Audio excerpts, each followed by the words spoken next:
Welcome to the Fitterest Show with your host, Christopher Allen, where we explore the art of mind and body conditioning.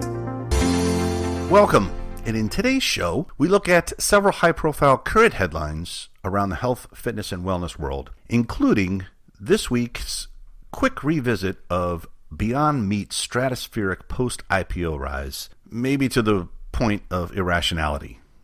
Also, a Beyond Meat competitor, Impossible Foods, scores an additional $300 million in funding as they ride this entire processed food meat product is better than the real thing wave that's running through media, PR, and the investment world. We also take a look at a fascinating study by the National Institute of Health on processed foods and processed food consumption.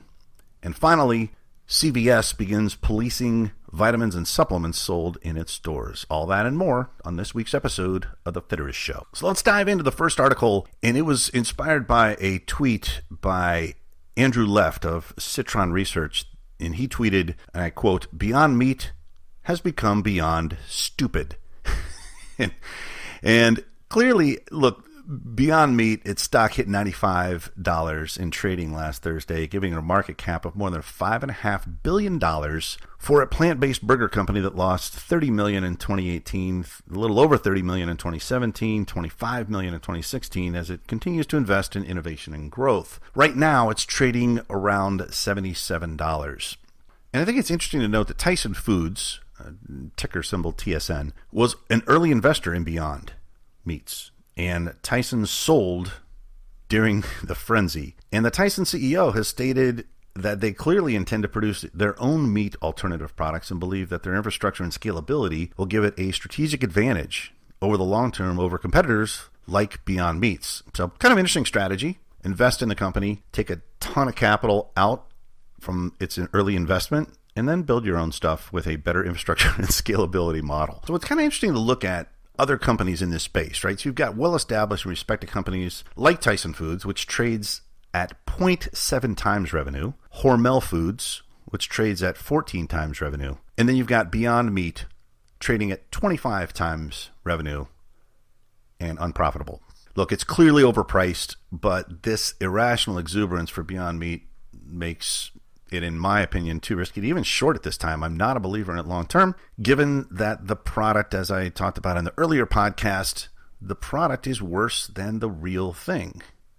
A Beyond Meat burger is of less nutritional value than a beef burger. But nonetheless, capitalizing on the wave of processed meatless food product, you've got privately held Impossible Foods, which raised $300 million, and they are now valued as a private company at over $2 billion. And the company has raised a little over $750 million to date from some very high-profile investors. They've got will.i.am, Jay-Z, Jaden Smith, Katy Perry, who recently wore a vegan burger outfit to the New York annual Met Gala, just a trivia factoid there. They've also got investments from people like Serena Williams, NFL quarterback Kirk Cousins, NBA star Paul George, and they've got huge institutional investors, Khosla Ventures, Bill Gates has invested, Google Ventures, Horizon Ventures, UBS, Viking Global. They've got a lot of big name investors. And the global meat substitute market is projected to reach about $5.8 billion by 2022, according to Grand View Research Study. An Impossible Burger is sold at more than 7,000 restaurants worldwide right now by mostly Burger King, White Castle, Qdoba, and Red Robin. They've also got a contract with Disney theme parks and plans to launch at retail in the second half of 2019. And very recently, they've also launched a sausage pizza with Little Caesars. So it'll be interesting to see how all of this plays out with Beyond Meats and Impossible Foods. But I can't help to think that an interesting analogy here might be Cheese Whiz. I know, bear with me. So if you look at Cheese Whiz versus provolone cheese, Cheese Whiz has 27 different ingredients. Provolone cheese has 1. If you look at the Cheese Whiz ingredient list, and there used to be cheese back in the day, but no more. Canola oil, maltodextrin, milk protein concentrate, sodium phosphate, Worcestershire sauce, a bunch of caramel colors, garlic powder, enzymes, cheese culture, flavoring. And Cheese Whiz was really kind of formulated specifically way back in 1953 with the goal of having a long shelf life. I just find the parallels between the Beyond Meat burger and Cheez Whiz to be ironically similar. Cheez Whiz, twice the sodium, 4 times the carbohydrates, 7 times the sugar, more cholesterol. It has only 46% of the protein, 1/2 the calcium, 1/3 the iron, roughly 1/2 the mineral content, no monounsaturated, which are the good fats, and essentially no nutritional value in Cheez Whiz. Go figure. Another trivia fact of the day, you can use Cheez Whiz to remove grease and oil stains from your clothing. Yep. Trisodium phosphate, which is an ingredient in Cheez Whiz, is a cleaning agent. You just apply a liberal amount of the substance directly onto the stain on your shirt, pants, rug, wherever. Let it sit for around 7 to 10 minutes, and then run the clothing through the washing machine. After a thorough Cheez Whiz treatment and wash, that stubborn grease stain should vanish. On to news article number 2. This one is actually a fascinating study. It's by the National Institute of Health, and it's a study on processed foods.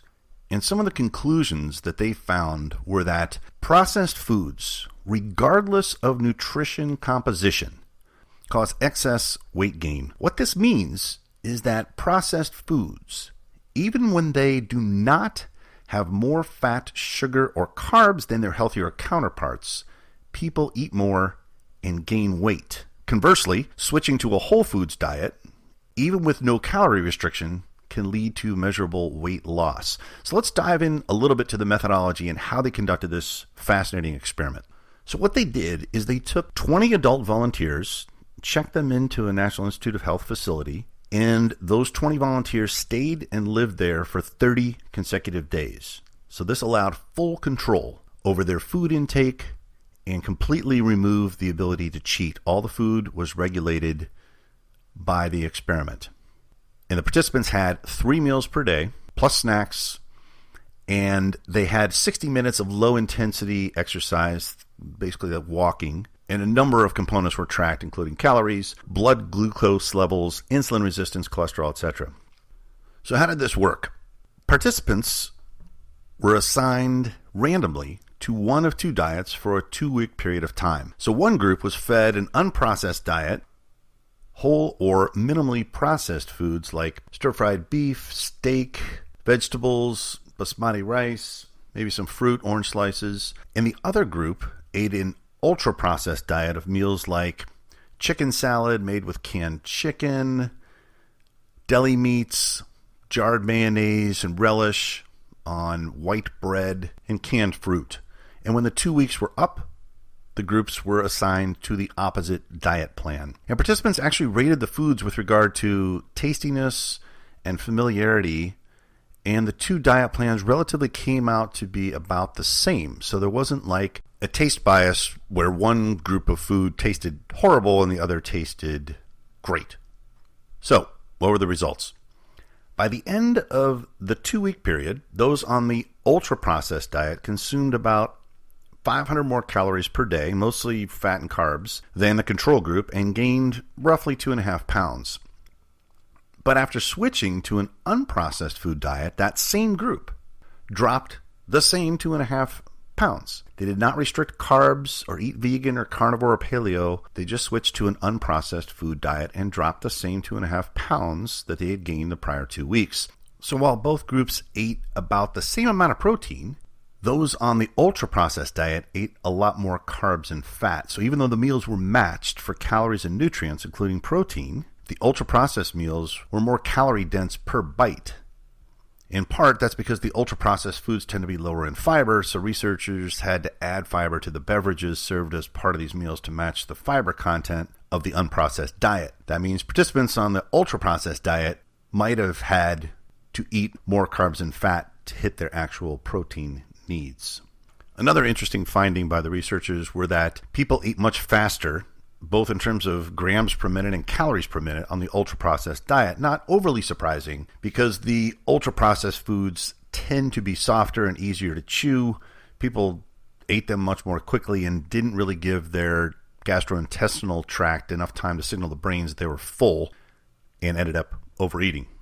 So a couple key takeaways from this study. One, there is a causal relationship between ultra-processed foods and weight gain. Two, that reformulation, so the nutrient matching, sometimes called, if you hear this, if it fits your macros, doesn't really work. Something yet unknown happens when we change our diet with processed foods, even when it's reformulated with nutrient matching. So, of course, the takeaway is we should try and eat real food.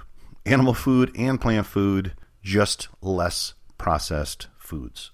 The third and final news article is that CVS, the national drugstore chain, has begun testing all vitamins and supplements sold in their stores. The program is dubbed Tested to be Trusted, and it requires that all vitamins and supplements sold in CVS stores and online to be tested to specifically ensure, one, that the product contains the ingredients and the amounts of ingredients that it says it does, and two, to act as a screener for products that potentially contain harmful ingredients or contaminants not listed on the ingredient label. So for those who might not be aware, I'll give a little history, and this might be worth a full podcast in the future, but the Dietary Supplements Health and Education Act of 1994 allows this entire category of products, vitamins, supplements, probiotics, etc., to go to market, and requires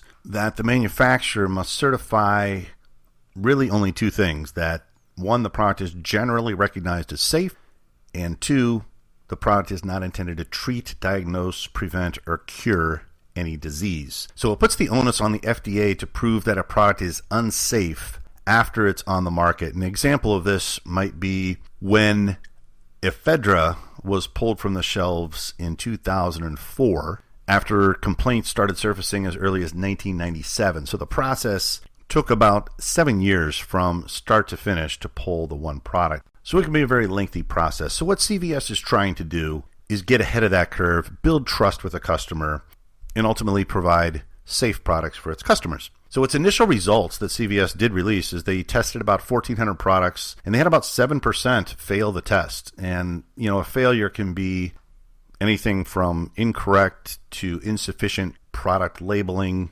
And I assume the costs of testing is charged back to the manufacturer. So CVS is basically saying, hey, if you don't get certified, your product won't be sold at CVS, which, is a reasonable policy.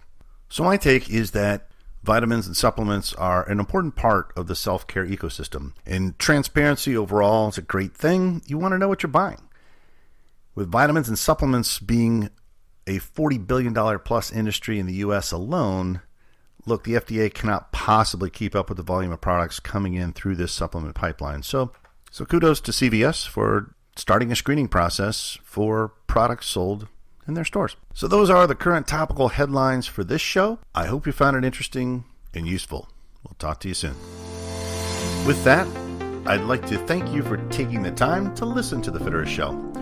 You can follow us on Instagram at FitterestMindBody and on Twitter at FitterestMind. If you enjoyed this episode, please send it to a friend or subscribe to make sure you don't miss any future episodes of The Fitterest Show. My name is Christopher Allen, and make it a magical day.